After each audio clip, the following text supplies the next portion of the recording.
Hello there, Frank and everybody else. I'm just replying to a question on my video saying whenever you feel irritated, angry or sad, it's not the situation or a person that's making you feel this way, but rather it's your own reaction. It's you and your programming and conditioning and attachments, judgments and resistance. So a friend on YouTube asked me, said, so how does that make something wrong with me if I feel angry at third world exploitation of workers, for example? So my response is, well, there's nothing wrong with you for feeling this way, but you do feel this way and that's fine. But the question is, why do you feel this way? And that's because you said you're judging the situation. It's one thing knowing that you don't like or want or prefer the situation, and then that's okay. You know you don't like it. You feel okay. For example, I don't particularly want to play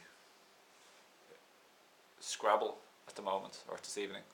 So I know I don't like it or don't want it, but that doesn't make me feel upset about it or angry. So it's clear that you don't have to participate in what you don't like or want, but you can still take actions towards changing it if it's a situation that you definitely don't like.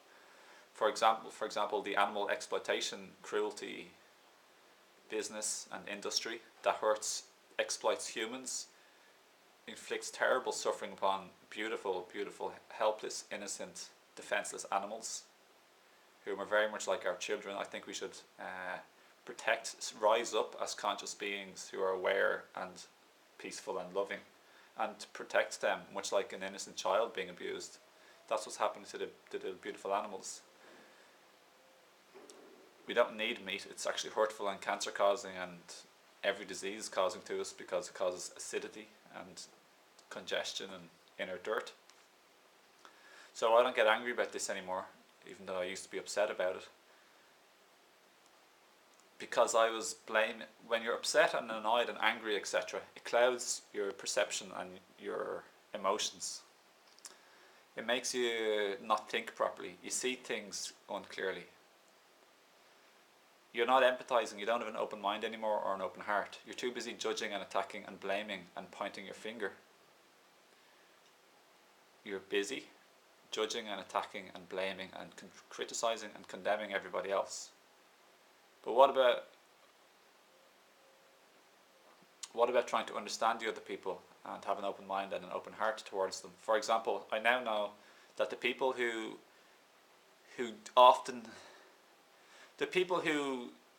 continue and contribute and run the animal exploitation, cruelty businesses and treat animals like crap, like dirt, like objects, even worse than that, they treat them.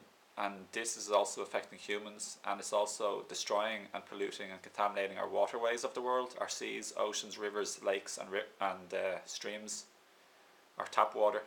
It's just contaminating the land with pesticides and used to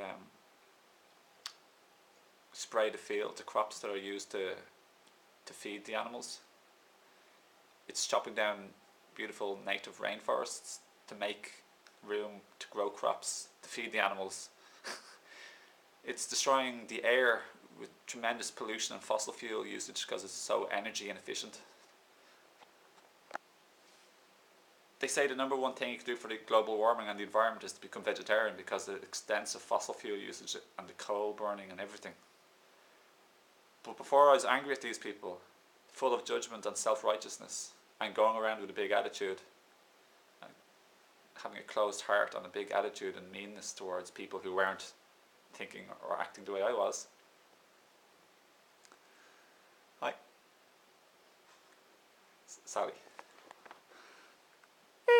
Hey, you have a huge golden halo. The kitchen, it's the kitchen background. So before I was feeling all this like superiority and righteousness over these other people who weren't basically doing the way I wanted them to behave. Then I opened my mind and I eventually understood that this is my ego wanting to feel superior and better than these other people. I wanted to be righteous. Me, I'm righteous, and they're these puny stupid, silly, ignorant people or whatever. So this is just the ego, so it's separatism. You're creating yourself like bigger and better than these other people. But the thing is, I then realised most of these people, they just don't know what's happening really. They don't know the extent of the suffering that they're causing in the world. And the people eating the meat, they're causing the demand. They're giving the business the money and the incentive to continue what they're doing. I realise that they don't know what's happening behind the scenes to the animals and the humans and the land and the air and the rivers and their own body, the hurt it's causing. So I stopped judging a little bit. I stopped attacking and being so hard on these people. And then even the ones that do know and weren't willing or wanting or able to change, I understood these people. They weren't at an emotional or mental place of wellness or stability. They weren't emotionally secure enough or knew enough of the facts or to change. So even though they might have known some stuff, they were too conditioned, too set in habits, too distracted by other things in life. A million different reasons. So I guess you could apply this to the situation of the the exploitation of humans in third world countries. And my comparison to the animal exploitation industry is a very good one, because humans are also exploited in this industry also. So, what would getting angry do for me? It wouldn't help change the situation.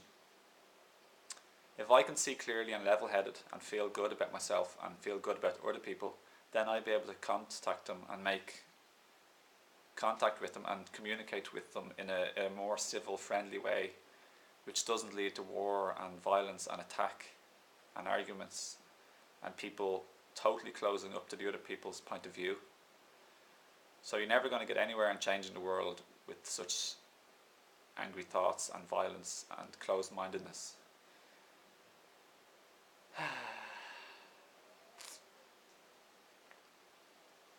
Not at all. So welcome to my room. Just thought I'd invite you here and say hi. In the middle of this discussion, we still be present and still enjoy the present moment, still enjoy our conversation, still be aware of our surroundings, and appreciate what's here and see what's here. So I'm very appreciative of this question, and I hope you're all enjoying the video. Hope it makes sense to you.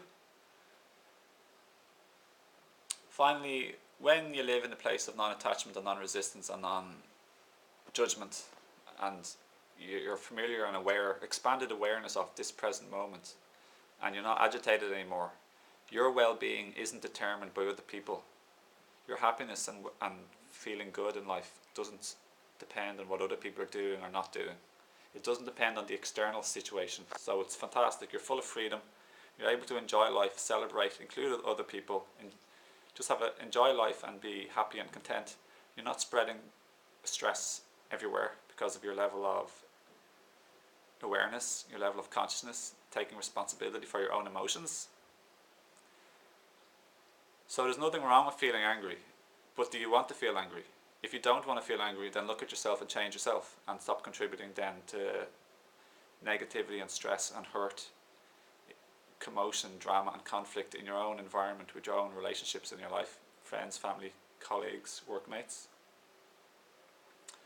And that way you change the world. Gandhi said, be the change you want to see in the world, and it's very true.